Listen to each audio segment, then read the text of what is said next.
सूरज की तरह तू जलती जा, धरती की तरह तू सहती जा, सिंदूर की लाज बचाने को चुपचाप तू आग में जलती जा।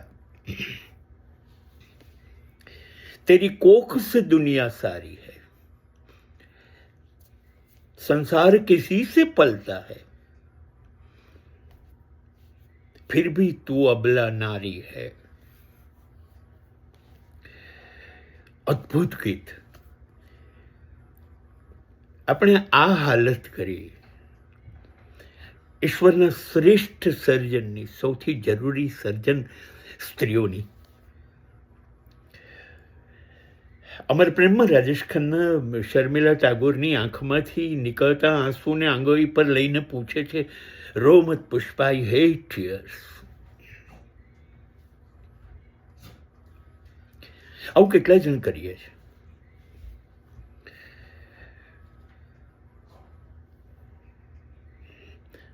સ્ત્રીની જે કફોડી દશા થઈ છે ને, એવી દશા તો કોઈએ કરી નથી, રાક્ષસોએ નથી કરી.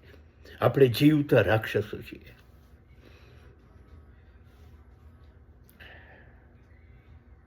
અને ઘરની પટરાણી રસોડાની રાણી બનાવી દીધી. દરેક પગલે એને રોકવાની. બાપ રોકે, માં રોકે, ભાઈ રોકે, સગાઓ રોકે, છેલ્લે પતિ રોકે, સાસરિયું રોકે. એને બધું પૂછીને કરવાનું, જીવવાનું. દરેક શ્વાસની ગુલામ છે. લોકો કે એમ જ લેવાનું. આ દશા કરી. એને ભણવાનું નહીં, એને વિકસવાનું નહીં, એને ઉડવાનું નહીં.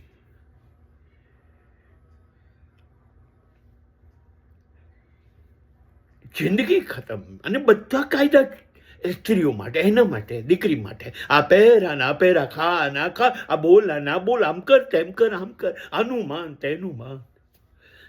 ખતમ એક જિંદગી. ઈશ્વરે તો શરીર બદલ્યું તું નહીં, સ્ત્રીના આકારનું, તમને પુરુષના આકારનું આપ્યું તું. પણ ધર્મ તો કે છે આત્મા તો બધામાં છે. તો તમને નથી લાગતું એક આત્મા બીજા આત્માનું અપમાન કરતો હોય? અને કોણે અધિકાર આપ્યો તમને? પુરુષોએ કાયદા બનાવ્યા એટલે બધા જ કાયદા તમે પુરુષની તરફેણના બનાવ્યા, સ્ત્રીઓએ બનાવ્યા હોત તો તમારી હાલત આ જ હોત. આજે સમાજમાં એવી કેટલીય વ્યવસ્થાઓ છે જ્યાં સ્ત્રીઓનું નામ બાળકની પાછળ લાગે અને પરણીને પતિ સ્ત્રીને ત્યાં જાય. અને સ્ત્રી કમાશે, સ્ત્રી ઘર ચલાવશે, પુરુષ ઘરનું કામ કરશે. આવી વ્યવસ્થાઓ છે. અરે આપણે સમાજનો સૌથી પ્રતિષ્ઠિત ફિલ્મ મેકર સંજય પણ એણે લીલા ભણસાલીના માનું નામ રાખ્યું એને પાછળ. આપણે ક્યાં આપ્યું એને સન્માન? આપણે તોડી નાખી, ખતમ કરી નાખી એને. એને વિકસવાનું નહીં, એને હસવાનું નહીં, એને કપડાં કયા પહેરવાના આપણે નક્કી કરીશું. એને ભણવાનું શું આપણે નક્કી કરીશું. એના મિત્રો કોણ એ આપણે નક્કી કરીશું. એને પરણવાનું એ કે ત્યાં નહીં, અમે કહીએ ત્યાં. અને એ શ્રેષ્ઠ છે તારા માટે, અમે શું જોઈએ, દેટ્સ ઓલ. પણ હું દુઃખી થઈશ તો તું કંઈ નહીં થાય. જે થશે એ ભોગવ્યાનું, એ એને ભોગવવાનું. હવે તમે અહીંયા રહો.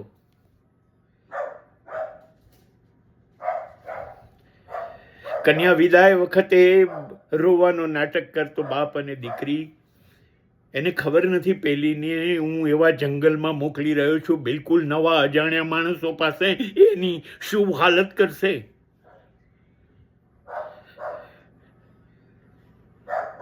આપણને કંઈ પડી નથી. વી નેવર કેર્સ.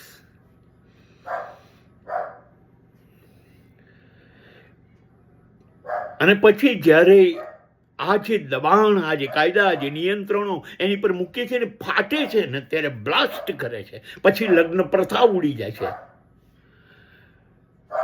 લગ્ન વગર જીવવાનું શરૂ કરે છે. અને ત્યારે સહન નથી થતું. 12 અને 14 બાળકો આપી દીધા ને ત્યારે હવે ના પાડે છે, મારે બાળક જોઈતું નથી, ગર્ભાશય કાઢી નાખીશ. આ તમે બહુ દબાવ્યું ને તો હવે આ થાય છે.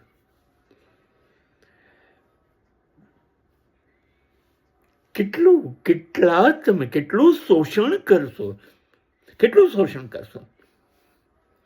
એને ઘરની સાફ સફાઈ કરવાની, રસોઈ કરવાના, તમારા બાળકો પેદા કરવાના, તમારા સગાઓ સાચા કરવાના, બાળકોને મોટા કરવાના અને મરી જવાનું. That's all. અને સ્ત્રી મહાન છે, સ્ત્રી સન્માન છે.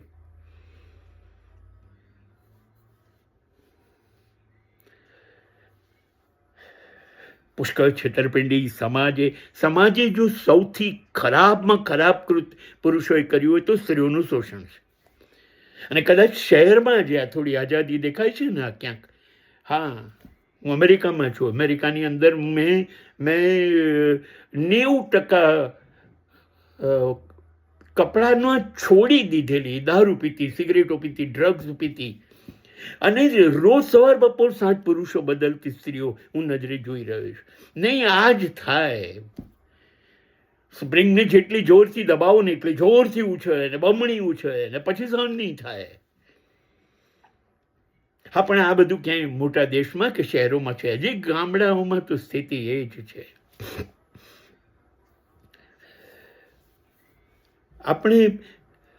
મેં બહુ સુંદર વાક્ય સાંભળ્યું હતું કે જે દેશની માં ભણેલી ગણેલી સંસ્કારી આધુનિક વિકસિત હોય ને ત્યાં જ નવી પેઢી અદ્ભુત થાય. કેમ કે બાપ પાસે સમય જ નથી. હા, એ પૈસા કમાય, ઘર ચલાવે, તો બાળક જન્મે છે માના પેટમાંથી અને પછી ઉછરે છે પણ એની પાસે, તો એનું ઘડતર માં કરશે. દુનિયાનો પહેલો ગુરુ એ છે. હવે માં જો અશિક્ષિત, દુઃખી, રડતી, કકળતી, તૂટી ફૂટી ગયેલી હશે તો નવી પેઢી બનાવશે કેવી રીતે? અને તમારી અપેક્ષાઓ છે. અને કંઈ પણ ખરાબ થશે તો એની માએ ધ્યાન ના રાખ્યું. માને તો એ સ્ત્રીને આપણે ખતમ કરી નાખી. પત્ની તરીકે, માં તરીકે, બહેન તરીકે ખતમ. તમને તમારી પત્ની કે તમારા સિવાય અનેક મિત્રો, સ્ત્રી મિત્રો સાથે મોજ મજા મસ્તી જીવન જીવવાની છૂટ છે. અને સ્ત્રી એક બીજો મિત્ર રાખે તો પતિ સિવાય ચલાવશો તો એ કેવી રીતે તમારા મિત્રો ચલાવશે? નહીં, સ્વતંત્રતા બંને બાજુ હોય. તમારે જોઈએ છે, એને પણ જોઈશે.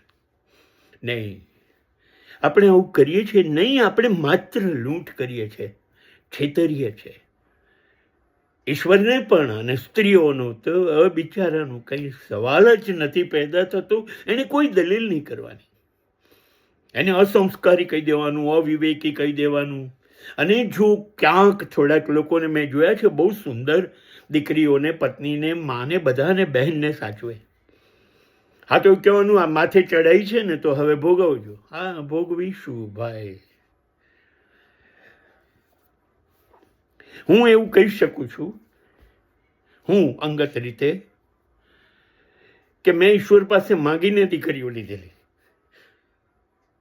અને મારી જિંદગીનો જેને ગોલ્ડન ટાઈમ કહો, સુવર્ણકાળ હોય, એ મારી દીકરીઓએ આપ્યો હતો અને આપ્યો છે. સાચા અર્થમાં દીકરી એ બાપની જ થાપણ કહેવાય. એ છે. જુઓ, દરેક દીકરીઓ એ દરેક પિતાનું અને સ્ત્રીઓ એ કુટુંબનું, સમાજનું સન્માન છે, નસીબ છે, પ્રારબ્ધ છે. તમે નસીબદાર હોય તો જ તમારી પાસે દીકરીઓ આવે, સ્ત્રીઓ આવે. અને એને સાચવતા નથી આવડતી. આવી અનમોલ ગિફ્ટ છે. તમે એક દિવસ તો કરી જુઓ, સવારથી સાંજ સુધીનું દરેક કામ. નહીં કરી શકો. આપણને દેખાડા કરવા છે. આપણે નવચંડી યજ્ઞ કરવો છે, નવરાત્રિ ઉજવવી છે, 9 દિવસ માતાને પ્રસન્ન કરવાના કામ કરવા છે. પણ તમને ખબર છે, નવચંડીમાં શકરાદા અને નારાયણની સ્તુતિમાં બધા દેવતાઓ થાકી ગયા, હારી ગયા. કશું થતું નથી અમારાથી, રાક્ષસો મારી કાઢશે. અને માં તું બચાય. માં બચાવે છે, બધાને ખતમ કરે. આ લોકોને પોતાના રાજ્ય આપે છે. અને ત્યારે દેવતા પૂછે છે, માં ભવિષ્યમાં આવું થશે તો અમે તને ક્યાં શોધીશું? ત્યારે કહે છે, માતાજી પોતે કહે છે, મને શોધવાની જરૂર નથી. હું દરેક ઘરમાં માં, દીકરી, બહેન, પત્ની બનીને રહું છું. તમારી સાથે છું, તમારી પાસે જ છું. એને સાચવજો તો હું સચવાઈ જઈશ.